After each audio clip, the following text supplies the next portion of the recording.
Written in these walls are the stories that I can't explain.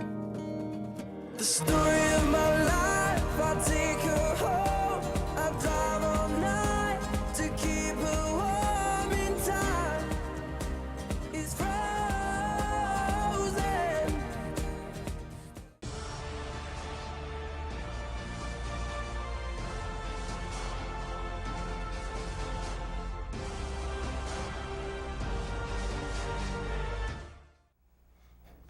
Hi, welcome to Seeing the Need, Finding the Solution, and Merry Christmas to everybody, Phoenix, Arizona, who is watching this morning. We're going to be going over a bunch of giveaway stuff, talking about some stories of healing and hope, struggle to success.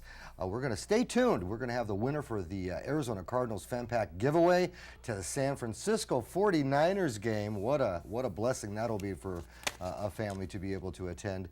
As well, we're going to be extending the home makeover giveaway, so you'll still have chances to submit your stories to win the home makeover giveaway, which is our 9th annual home makeover giveaway. You can go to stnaz.tv to enter, or go to aztv.com, look for local shows, see the funny guy crossing his arms, and go ahead and click on it that way for your chance to win a home makeover for you and your family. Throughout the show today, I just want to remind you, it's Christmas Day. If you are going through something today that just happened out of the blue, one of the purposes we wanted to do the show is that you can call that 888 number that's on your screen, which is 747-9764. Maybe you got robbed, or maybe something extravagant happened. Please call that number. There's a 24-hour answering service with a live person standing by. Obviously, we'll have to verify all the elements of the phone call, but please give us a call if there's some way that something has happened and we can be of service to bless you on this wonderful day.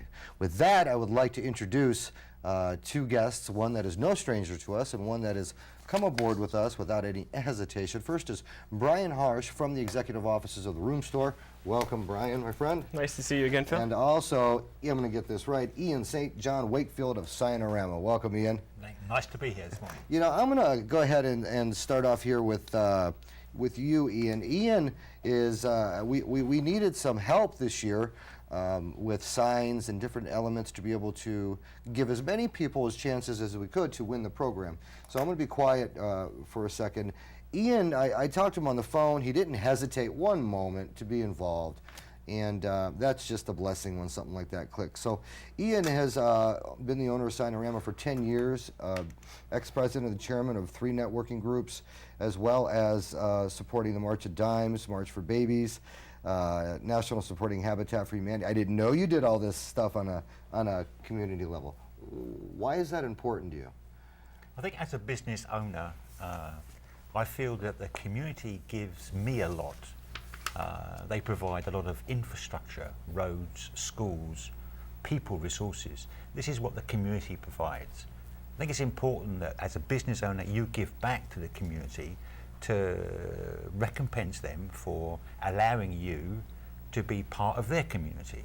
It isn't a one-way street. I don't believe that as a business owner everything is me, because I don't think that's true. You do take leverage from the roads, from the police, from the fire brigade, from all these services which are provided, which we use as a company, and then we have a right and a duty actually to give back to the community. You know, it's ironic you say that. One of the philosophies that we go by is that we're here for the community is not here for us. Correct. And it's amazing how that lines up there. You know, you run a business where, in my experience, it's very hard to find a good printer. It's very hard to find a good signage company. What's the importance of signs for businesses? Critically important. There's an often used phrase within the business, a business without a sign is a sign of no business. It's a cliche, but actually it happens to be true. If they can't find you, if they can't recognize what you do, if they can't understand what it is you're offering to the customer, why are they going to come to you as a business? Because they won't recognize you, they won't find you, they won't be able to purchase your product. So it's a failure. Also, signage is the lowest cost form of advertising there is. a sign on a business, whether it be above the store, window graphics, in-store graphics, whatever it happens to be, is very, very low cost in comparison to any other forms of marketing. There's some really good resources on the Small Business Administration website, sba.gov, marketing resources. If you're thinking of starting a business, read that first, because it will tell you about the importance of good signage, good visibility, depending on the nature of your business. But it's really worthwhile checking out. That's sba.gov. You know, and as well as us as a marketing, PR, cause marketing, philanthropic company, one of the things I do believe in is that consistency within that brand recognition. Tell us a little bit about how you feel about that consistency and being able to keep that image for your company over a period of time, and using the logos and fonts and colors and styles and stuff like that. Actually, it's crucial to brand identity. And also, for instance, if you go to a store and they have different types of marketing collateral, whether that be brochures, flyers, window graphics, the sign, if they're all different, it looks, shall I say, a bit amateur. So consistency of use, it's not so important what it actually is, but usually keep it simple as possible, keep it consistent so it's used continuously throughout your marketing, whether that be web marketing on your website, on your business signage, on your flyers, on your business cards. Keep it all the same. So it looks consistent, it looks professional, and probably the best way to think about that, if you think of the major stores out there, whether it be a furniture store like the RoomStore, go to every single one, they're always the same. With that, always consistent. You know, before we lead into the RoomStore, which you just brought up, one of the things I tell my clients all the time is, you know, brand recognition or identity or branding is how the people view you as a company and how you are viewed by the people that you serve. Yes. A lot of people think it's your logo, and it is. Logo and consistency is important, but it's really how you're viewed to the clientele that you serve and how they view you as a company. So real important to know, like you said, what that company is about. With that, Brian Harsh from the RoomStore has been involved in all the makeovers since the beginning of time. Welcome, Brian. Thank you, Phil. What's going on with RoomStore right now? For those of you who came in from Chicago to get away from the from the cold, and you're not at the casino, and you're here this morning, go ahead and tell us a little bit about the RoomStore. Well, the RoomStore is locally owned and operated, and we've been here since '93. So we did our 20-year anniversary this year, and we had a big giveaway for that, of course. And then with all of our stores, you know, we did some signage, which we definitely needed to get the word out. 20 years locally owned and operated, and continuously being part of the community and giving back in any way that we can.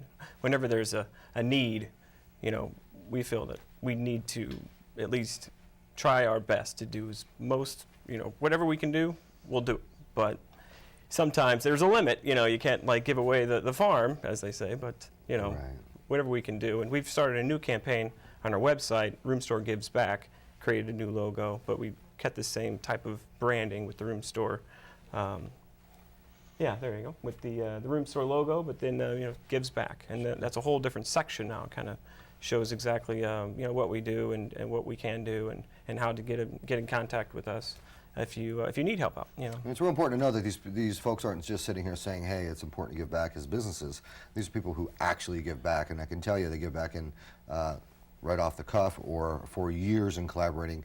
You know, there is an element of Brian with some video, which you'll see all over the place if you look at either the website or the show, where the RoomStore is delivering, you know, tens of thousands of dollars worth of furniture to the winner of the home makeover, which was a couple years ago, and has done so for a while. But not just that element of the makeover in our agency, but many nonprofits across the city as well that they get involved in, and also take an interest in helping out the elements of the sports teams in the valleys and getting involved with their charities, from the Phoenix Suns to the Arizona Cardinals.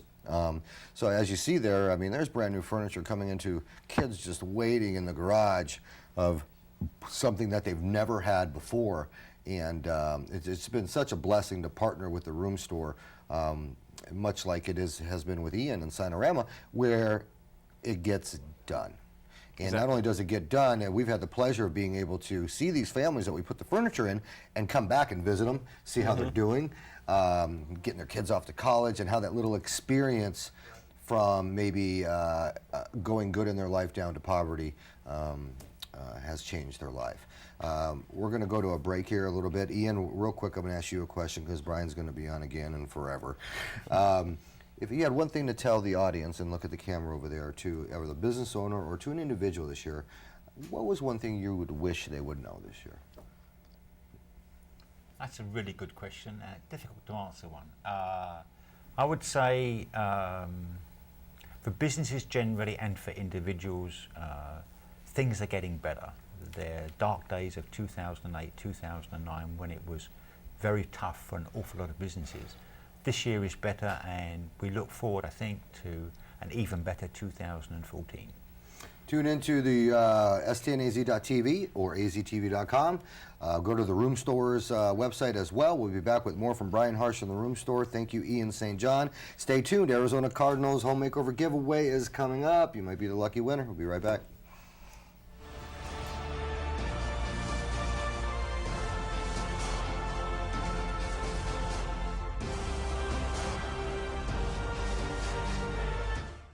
There's no stigma or discrimination against the heart, the liver, the kidney, even the gallbladder. Doesn't even have a job. Yesterday, depression was kept in the dark, And bipolar disorder was your best friend's mother's problem. but the tide is turning. We're stopping the stigma. We're coming out. Our goal is to make the discussion of mental dis-ease cool and trendy. No kidding? Me too. No kidding. Me too. No kidding. Me too. It's time we gave the all-American brain some peace of mind. This one goes out to the man who minds for miracles. This one goes out to the ones in need. This one goes out to the sinner and the cynical. This ain't about no apology. We weren't born to follow. Come on and get up. Tune in to AZTV at 3:30 on Sunday afternoons for your chance to win the 9th annual Home Makeover Giveaway, brought to you by Seeing the Need, Finding the Solution.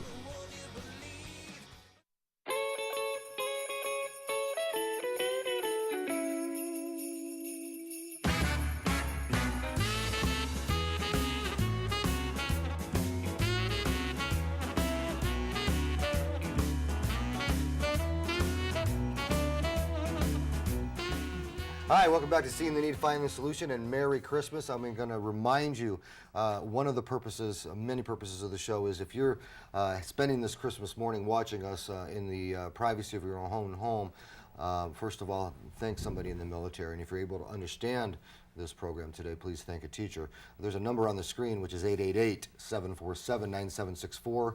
We have a live person, 24-hour answering service.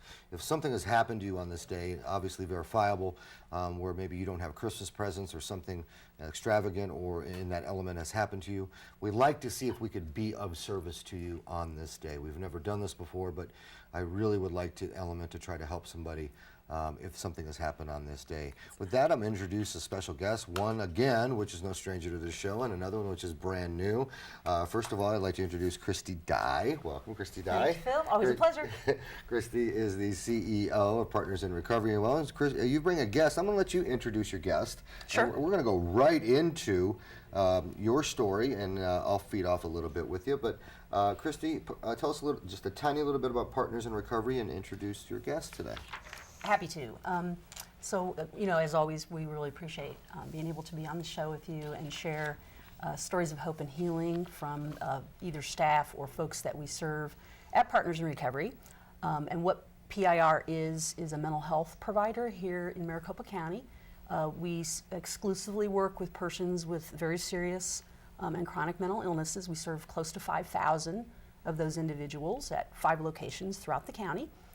Today, it seemed appropriate to talk about, since it's the holiday and Christmas today, it seemed appropriate to talk about family support, social supports, the kinds of supports that, in addition to great care, great mental health treatment, really can transform people's lives and create hope for a life beyond the mental health system, which is really what we're about. So today I have with me Jeannie, who is a family mentor at our Metro campus, located up by Metro Mall in North Phoenix. And Jeannie has some fabulous wisdom to share, a wonderful personal story, a lot of insight into the experiences of families who are concerned about their loved ones that are receiving care from us. So with that, I'll Jeannie, is it Kading? Kading. Kading, welcome. How are you? Okay, very good. Jeannie, let me start off with, and it's no secret on the show, either that I'm crazy or that I've been in recovery, one of the two. But what we like to do with these stories of healing hope is let's go back a little bit when life maybe wasn't so well and it was a struggle. So give me a little history of as far back as you can go, and let's see if we can get somebody out in the audience that can relate to you a little bit, maybe something that you've went through. Well, I as a family mentor, I work with, of course, the families of the people with mental illness. I personally don't have a lot of history for me personally with the mental illness, but I'm a human being and I'm involved in the community, and in my family, you know, there's been some history of abuse and different things like that. So I have a real heart and compassion for people that have been, you know, through traumas and that in life. I think, like I was sharing out there with Christy, when I first started working for Partners in Recovery, as working with the people, I thought, geez, I would struggle with, are these people really mentally ill, or is this just from all the childhood trauma? And I spent a lot of time kind of pondering that until I got to a point that I don't think it really mattered. Because at that point, like 100% of the people I had worked with were either sexually molested or abused in some fashion. So what matters now, where I'm at now in this walk, is that it doesn't matter. When they come through the doors, my big push is don't let your past hold your future hostage. There's hope and there's recovery, and that's what we offer at Partners in Recovery. I'm really nervous. And one of the biggest elements that I've learned throughout, whether it's being in recovery or working as a clinician or even working in the field of always trying to help the person who's still suffering, you mentioned that, you know, you have life experience, and may not be something in certain areas directly to you, but family experience, which still is experience to you.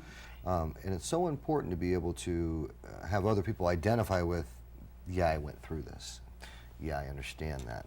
When you're in that family support role, you're able to connect with them on a level that they can grasp onto. When you were growing up, I'm going to dig a little bit here and then try to get into that family aspect for somebody who's, you know, out there watching, maybe this morning woke up crying and is sitting there and doesn't know what to do.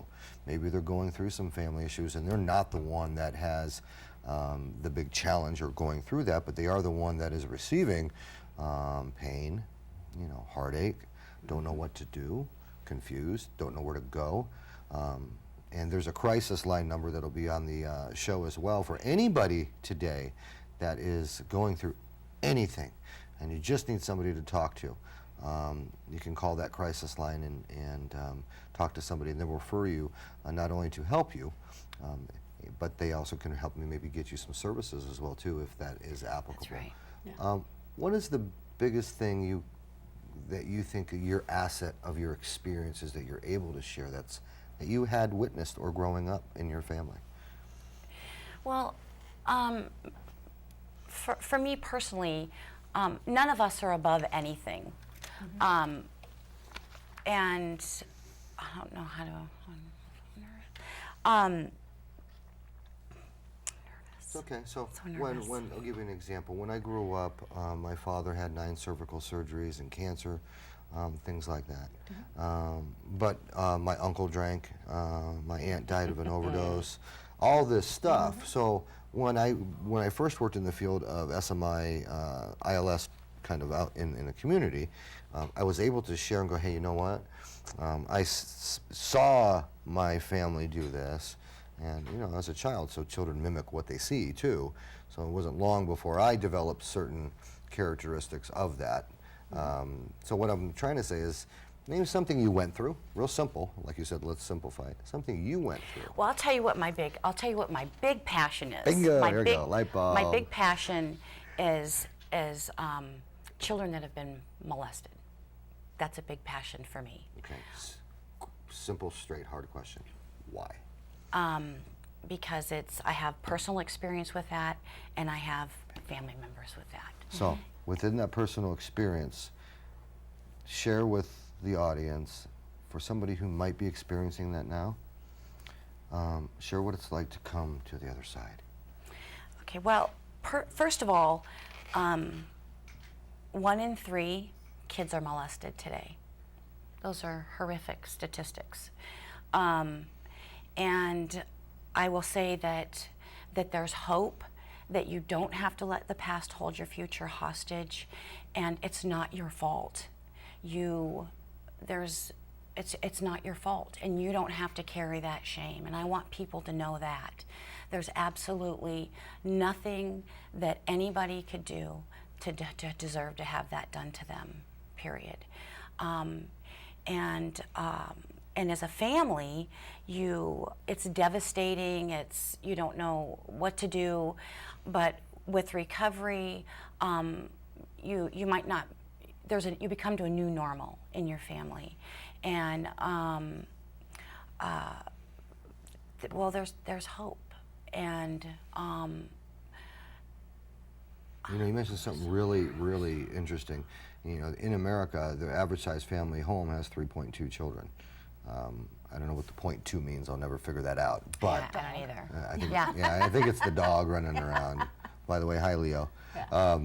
With that in mind, that means for all of you sitting around your Christmas tree this morning, or you're having that cocoa or eating that breakfast, that it's a great chance that one of your children, or maybe somebody next door to you, maybe a brother, aunt, uncle, neighbor, sister, cousin, whatever, has either been molested or could be molested.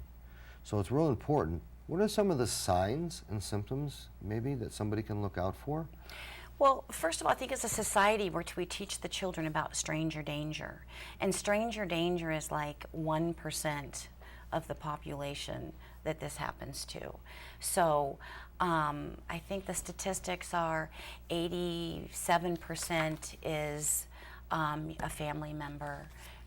Or somebody in the family, whether it's your uncle, your brother, or whatever, and then the other 12% is your neighbor, somebody like that, and so normally the last people you would look at are, as a perpetrator, are the perpetrators. They groom their victims. They're the guy that has the puppy down the street, and the parents let the kids go see them, and the nice guy that gives the cookies out or whatever. And in a personal situation for me, 10 out of 100 kids tell. 10 out of 100. And some of the signs you might see with little kids are behaviors, kind of promiscuous behaviors at a very young age. Oh my goodness. What happens then is when you're small, you go through this experience, and then when you hit your teen years, the girls, because they carry this shame, because they don't get help, they carry the shame, and then they become either, they internalize it then, and then they become on this self-destructive mission. And they turn to drugs, alcohol, or they become extremely promiscuous. Sure. at that. And in these days, you know, with the media, you know, and our society, there's a lot of sexually charged things that things are advertised, the way things are promoted. If you look at some of the commercials, you know, from everywhere from a piece of gum, you know, with a lady in a swimsuit chewing it, or even a hamburger now, you know, if you watch the right commercials. But what I'm getting at is, you know, there's all different levels and can't really pinpoint one area to make it very clear, but it is real. If 10 out of 100 are coming forth and saying this is what happened to me, and I'll share something with I've never shared on the show. I had somebody try to molest me when I was about 14 years old, and it was a third cousin on a trip to California. And for years I didn't tell anything because my father was so sick. I was the youngest and kind of the man of the house, and you know, always felt less than. Right. And I was so sick at the time, like you said, some people turn to drugs, some people turn to this, and obviously it was drugs and alcohol, but I used it against the person, and you know, for money and this and that, or I'm going to say something, and you know, my mind was all twisted up. Right. And so for a young child, that first experience for a child, you know, it's supposed to be a kiss by the tree, you know, type of thing, and that innocence that's stolen away and taken away. But the mental aspect that goes with that is so horrible for somebody who has suffered that. And but coming out in another light, there is, like you said, there is hope. There is definitely a life after that, and I firmly believe that we all go through something to be able to be of service to another human being. Whether we get the chance to do that or not is a different story. Would you like to share something, Christy? Yeah, I'd like to throw just a little science on this topic as it relates to, for instance, the folks that we serve, because you did mention that you see a high proportion of that in some of the folks that receive services from Jeannie up at Metro Campus. There's a huge national study called Adverse Childhood Experiences that actually came out of Kaiser Permanente, and it was on a normal population in a health plan, so it wasn't Medicaid, it wasn't Medicare, it was people on commercial insurance. And the study, over a very long period of time, determined that these adverse childhood experiences actually lead to serious mental illness and other health conditions in your life. So people, premature mortality, cardiovascular disease, they end up SMI, just a whole series of things relate to our exposures as very young children and adolescents. So I think the message also becomes not only the importance of intervention and people who are out there today who need a number to call and to know that they're not alone, is also the importance of prevention, and that we as a society, take measures and put education and things in place to help make sure our kids are sort of inoculated, socially inoculated, I guess, so that they don't have those greater likelihoods when they're adults. Jeannie? Yeah. Well, here's what I'd like to say too. Right now, when we are on TV, is especially during this season, I want everybody out there to know that they don't need to make a temporary or permanent solution to a temporary problem. So I know right now during the holidays is a time of, a lot of high suicides and things like that, and there is hope. One of the things I do, by the time I get to the families, they're either so devastated because they didn't know that there was support or help for them. Either the relationship is completely broken from the child, or it's about to be. The good news is that normally in the situations, it's just because of misunderstanding. The families really aren't educated and don't know about the mental illness or the situations that might have happened to the child. And then the child doesn't know, really how to express themselves, or, so there's arguing and fighting, and this one's acting out. Nobody, knows what to do. So, so far, 100% of the families that I've had the opportunity to work with are back together, are and working. on their, in this recovery. reunification. And the other thing I want to share too, the good news is that families that, people in recovery that have family support, the chance of a full recovery is in the 90 percentile. And without that, it's down like in 6 to 10%. It's a huge so difference. it is a huge difference. So with that, with those numbers, real quick, I just want to make sure you understand this out there. Educate your children. Find out who they're hanging out with. Be involved with that aspect. Children are always, at least I teach my children all the time, these are the parts that nobody gets to touch, and this is the part in life, and to my older daughters as well, in trying to have that element of, saving yourself till you're married and that type of thing. But, have conversations with them. Be there. Right. Find out. The best way you're going to find out anything about any kid is find out who they're hanging out with. Just bottom line. That success rate that you're talking about stems from, and I'm going to read this little bit to you real quick before we go off the air and come back to both Christy and Jeannie here. This is one of the contestants for the home makeover giveaway, which is a single mother of 3. My husband and I separated, and I have been living with a friend since.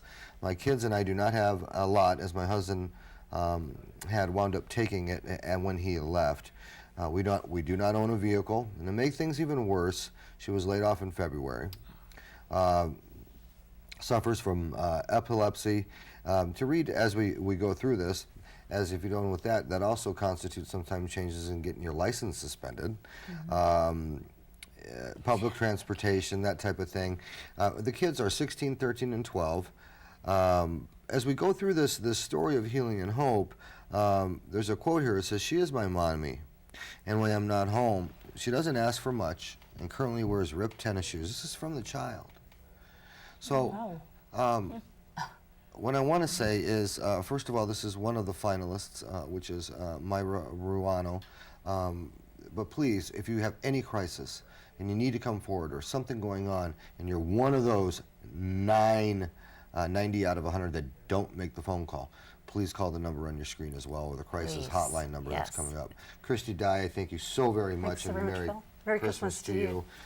Jeannie, it's been a pleasure having you on. Thank you. We'll be right back. Stay tuned for the Arizona Cardinals giveaway. San Francisco 49ers game could be going to the playoffs. Be right back. Let me introduce myself to you. This is who I am. No more, no less.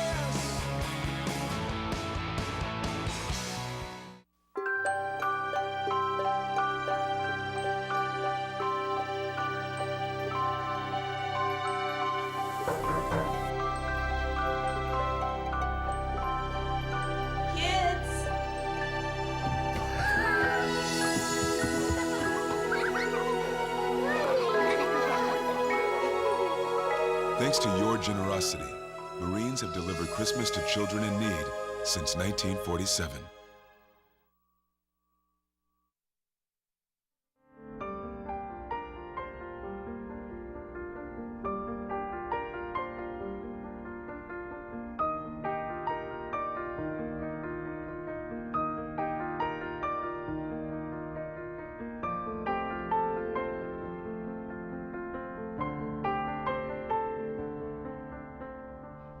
We are people, so just think about it. This one goes out to the man who minds for miracles. This one goes out to the ones in need. This one goes out to the sinner and the cynical. This ain't about no apology. We weren't born to follow. Come on and get up. Tune in to AZTV at 3:30 on Sunday afternoons for your chance to win the 9th annual Home Makeover Giveaway, brought to you by Seeing the Need, Finding the Solution. Hi, welcome back to Seeing the Need, Finding the Solution. It is Christmas Day. We have Cenpatico of Arizona again on the show, which is a pleasure, with a new guest. Well, actually, Tony's been with us a little bit on some of the other projects, but please remember that one of the purposes for this show is to call the crisis hotline number that is also going to be on the show. If you have any needs this holiday season, whether it's depression or you need somebody to talk to, or something even more on the serious side, please call the number. If something has happened to you today that is catastrophic, or something that is happened to you today that's just out of the bounds. Maybe somebody stole your Christmas presents. We wanted to do this and make it a part of the show to see what we can do to be of service on Christmas Day to somebody. So please call the number on your screen. There's a 24-hour answering service with a live person waiting, both on a crisis number, which will show on your screen, and also the 888-747-9764 number for Seeing the Need. Arizona Cardinals giveaway for San Francisco 49ers game, which you also will get a signed autographed Palmer jersey, and also a football, which is also signed, and another jersey by the one and only Acho. So that comes with tickets to the game and a whole bunch of cool kind of stuff for that Arizona Cardinals giveaway, which is a prelude to the Arizona Home Makeover giveaway, 9th annual Stories of Healing and Hope. That's why we have the individuals on and the organizations on today to share their struggle to success as well, and hopefully maybe one of you who need to be able to share that as well or need their home fixed up can go to stnaz.tv to win. Enter your story. It's our 9th annual home makeover giveaway with numerous involvement from numerous agencies and companies. Or go to aztv.com to local shows, and you can find us there as well and get the information. I'd like to introduce to you Terry Stevens, CEO of Cenpatico of Arizona, Regional Behavioral Health Authority. Terry, welcome again. And I'd also like to introduce Tony Smith from Cenpatico of Arizona. I've had the pleasure of working with Terry this year, and it's really, really, really been an honor and has really allowed us to really extend out not only what we do, but to be able to work with an agency that does so much to complement as a level of what we do as well. So for the folks in from Idaho that don't want to be caught in the snow and are not at the casino this morning, share a little bit about what Cenpatico does. Cenpatico provides behavioral health services to 8 rural counties in Arizona, going from Douglas to Yuma up to Payson and across the lower southern end of Arizona. And we provide crisis services in those areas as well. So as Phil said, if there's anything that's happening out there and you need some assistance, please call our crisis line. One of the things we did differently this year by partnering with Cenpatico was they also serve 8 tribal communities. We do. 8 tribal communities. So we had a blessing come through us. As you know, most of the casinos are on tribal land. So you can also find it in the magazine in every casino in Arizona, where there is sponsored by Cenpatico of Arizona as well, where you can have a chance to enter to win a home makeover. So this is in all the rural areas. I mean, it's everywhere in Arizona. So if that's your gig, go ahead and check it out as well. You can find us that way too. You can go to the website at STNAZ. Tony Smith. I'm going to let Terry kind of lead you in case she wants to share something and go through that. I know one of the biggest things that Terry really is on her heart is that recovery is possible. And why don't we go ahead and let you go with what you want to say, and I'm going to let you introduce Tony. Sure. One of the things that I believe is very important as you work in behavioral health is to have folks that have actually walked in the shoes of the people we serve. And Tony is one of those individuals. It's important for our organization to have that perspective and those folks at our table to help us plan services for individuals in those areas. As well, because we work with folks when they're actively ill, we forget that they actually aren't always actively ill. And so having somebody that's in recovery and on your team is really helpful and gets you to the right place. And Tony's been extremely helpful to our team as we plan things, helping us remember what stigma is about and why that's a problem and where we need to take the services. Tony. Hi. Hi again. How you doing? Good. Tony, I'll start with the experience, strength, and hope and kind of that model. What it was like, what happened, and what it's like now. So let's go back in time a little bit and when life was a little bit more complicated. Oh, okay. So where do we start? The beginning? Let's go with the beginning. Okay. Hold on, we got to go. No, I'm just kidding. Go ahead. I don't remember much about when I was born. I was really young. But I come from a military family. My dad was in the Navy. So we moved to Yuma because we wanted to be someplace close to a port. My brother had been born premature, so he had a lot of health problems. So we thought that would be a good place close to a port, but it wasn't real moldy, a lot of moisture in the air. So that's how I Close got to the ocean. Close to the ocean-ish. Not a lot of moisture. So that's how I got to Arizona. So early on, have you ever seen Family Circus? I live one. Yeah. But no. with little Billy, Mom would send him next door to borrow some sugar or something, and there's this cartoon where there's a lot of dotted lines, and he'd visit the dog, the tree, everything but the neighbor, and come back 2 hours later, no sugar. That was me. My mom would follow me to school for a block. Literally, I lived away from school, but I was always late. She found me chasing ants and getting distracted by all these different shiny objects, and so I was really distracted, very excitable, very well, they called it ADD at that time. So wasn't a whole lot of treatment options, but that's pretty much where I was when I was a kid. On top of that, like I said, my dad was in the Navy. He was in the military, and so he saw really a lot of ugly stuff when he was in Vietnam, and there wasn't a whole lot of treatment options for them when they came back. I actually saw him get spit on in the streets when we were in Yuma, when he was in his full uniform. So he didn't have a whole lot of ways to cope with that, and he found himself drinking a lot. And so, like I said, I was really excited kid, very distracted. I loved being around people, wanted to be a part of everything that was going on. But it doesn't take a whole lot of times of Dad being drunk and angry and violent for when friends are over that you don't have friends come over anymore. So, I got really involved in a lot of things at school because I still wanted to be involved in things, but I learned real quickly you don't have people come over. So, I was involved in baseball, football, soccer. So most of the stuff was going on in your home, Dad's drinking, and so you're that child that kind of leaves everything outside the home and then comes home without bringing anybody there. Kind of living two different lives. So is that high school level? That was from grade school on to about junior high, when I found a perfect group of people who didn't care what my home life was like, the stoners.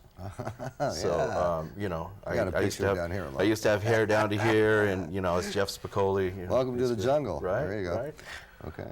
So I did that for a while, and it worked really good. Like I said, I found myself a social group they didn't care what my home life was like because theirs was like that as well a lot of times. But after a while, that just wasn't cutting it for me, and I still had a lot of stuff, the wiring, how I was, that was just getting in the way of a lot of things. And I got introduced to meth when I was in high school, and that was kind of nice because it took the edge off a lot of the wiring, and but I found myself I was allergic to it. I kept breaking out in handcuffs, and I just couldn't stop. So I found myself in jail over and over and over and over again. So that progression, and addiction is a progressive disease. Sure. Your last week out, explain that. Your last week before you got sober for that last time. Explain that week. Yeah, well, I had found the keys. Somehow my keys were always missing because my wife would always hide them. I would tell her I was going out to the store, and she knew that she wouldn't see me for a week. So I found the keys, found myself at a friend's house, and we needed to get some more. So we took a drive, stopped by Circle K on the way to where we're going, and we got pulled over. And it was the best thing that ever happened to me. So now, fast forward, you got sober. Did you go to, and keeping anonymity in mind at the level of press, radio, and film, did you go to his 12-step meetings and kind of work a recovery aspect? I know you got involved in the behavioral health system, yes, which now you work in as a peer support. What is your title exactly? Recovery and Resiliency Advisor. Okay. So not only now you get the other end of the spectrum where you get to give back as well from a position of authority. And I say that because the progressiveness of the disease, and I love this saying, it's also the progressiveness and the promises of sobriety. So what a privilege and an honor it is to be able to be on one side giving back to the people who are just like us. It really is. But maybe, you know, it's all steps, and they're all steps, but they just may not be at the same step. It's just the same type of people. With that in mind, I'm going to read this real quick on the home makeover giveaway and come back to Tony, because that really hit me when you said your father was spit on. 14 years ago, this gentleman, which is a veteran, sleeping in the tunnels underneath Oracle Road, eating out of dumpsters and getting sick on the only clothes he was wearing.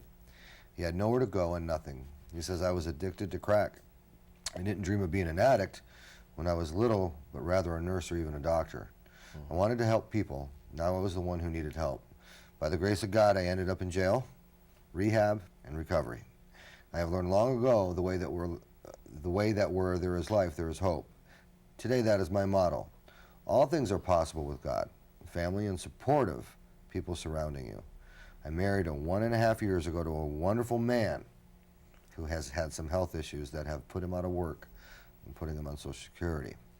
We don't have much, but we'll give the shirt off our backs if you need it. I'm so grateful to have someone to walk through this life and to share my dreams with. It is hard to believe where I used to be and where I am today, but here I am. I try to encourage any love and those who are struggling and give them hope. If I can do this, anyone can. That is from Robin. How's it been? What's the biggest blessing for you? Title aside, Tony at night, 18 inches between your head and your heart. Nobody else is around. What's the biggest blessing for you when you're able to work in the capacity you are right now? Well, I have to answer that two ways. The biggest blessing for me is being able to be a good father, being able to be a good husband. That was something I wasn't capable of. You know, some people are arrested and some people are rescued, and that was really the best thing that ever happened to me. But, you know, it's, as far as what I can give back to the community that I got so much for, it's a really cool thing to be a part of someone's life when they come in and they're just hopeless. They're at a place where I was. They can't imagine anything worthwhile about themselves, whether it's things that have happened to them or things that they've done. Really, I was really stuck on, you know, how much I was a horrible person. And early on in my recovery, just sitting and talking with one of my friends, you know, I was, again, stuck on how horrible I was. And he would ask me questions like, you know, if your kids grow up to be, you know, burdens on society, terrible people, nobody wants them in the neighborhood, are you going to take credit for that? Well, you know, of course I am. So the giving back is really important to you as well. Absolutely. With the element of giving back, with Cenpatico of Arizona, we have a video coming up of a cool thing that they went ahead and did this year. Christmas trees created by people who have challenges within that, human services, mental health, behavioral health issues, and we're able to surprise somebody for Christmas Day with some trees, with a tree, some presents, and some other stuff. Take a look. Joy to the world, the Lord is come. Let earth receive her King. Let every heart prepare him room, and heaven and nature sing, and heaven and nature sing, and heaven and nature sing.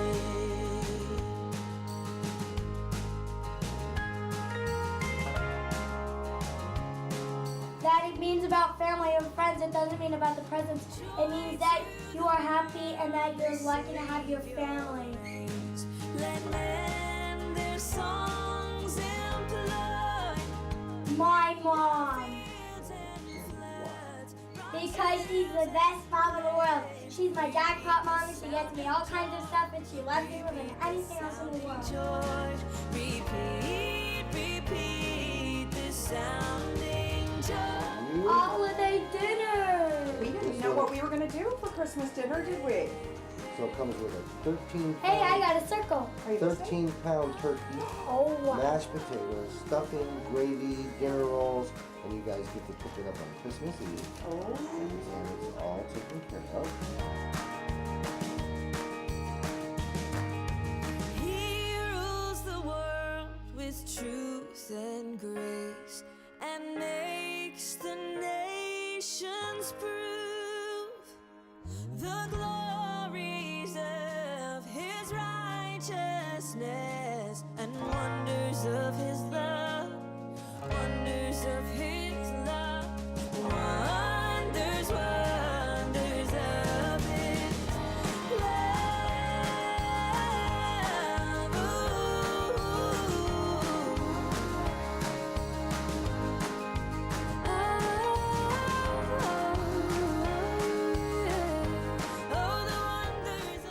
Amazing time. What a wonderful gift of Cenpatico to be able to do that. And even more so, PSA Art Awakenings, which is the agency who created those trees by scratch, hand and all that kind of stuff. But the information's on your screen right now for Cenpatico of Arizona. If you have any need for crisis or somebody to talk to, please call the phone number on your screen, 866-495-6738. For also services and more about Cenpatico of Arizona, you can go to cenpaticoarizona.com, and that number will be out throughout the show. Real quick, we're going to show you about what the home makeover is. There's still time to apply. We're going to extend it through January as well, so we get some more people, especially in the rural areas. Take a look at the home makeovers in the past and see if you can be one of the winners.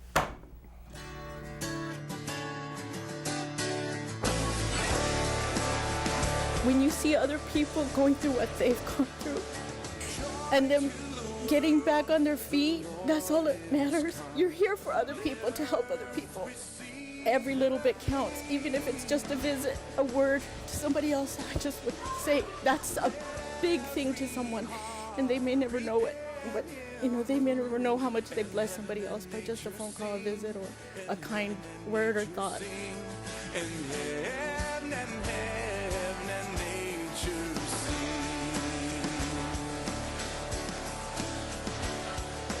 Joy to the world, the Savior reigns. Let men their songs employ. While fields and floods, rocks, hills and plains, repeat the sounding joy. Repeat the sounding joy. Repeat the sounding joy.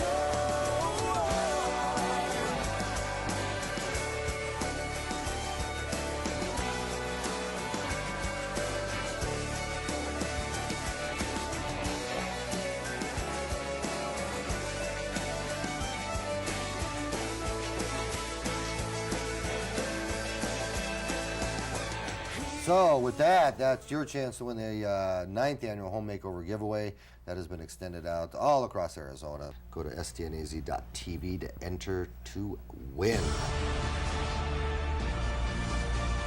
It is time to announce the Arizona Cardinals winner for the 2013 for the San Francisco game. Might go to the playoffs. The winner for this giveaway of the Arizona Cardinals fan pack is Victor Pemberton. Victor, for you to claim your prize, please call the number on the screen, 1-888-747-9764. You'll come down to the office. You'll be able to pick up your prize there. When you get there, you'll be able to see a couple people that look a little bit like this. Check it out.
Oh my God.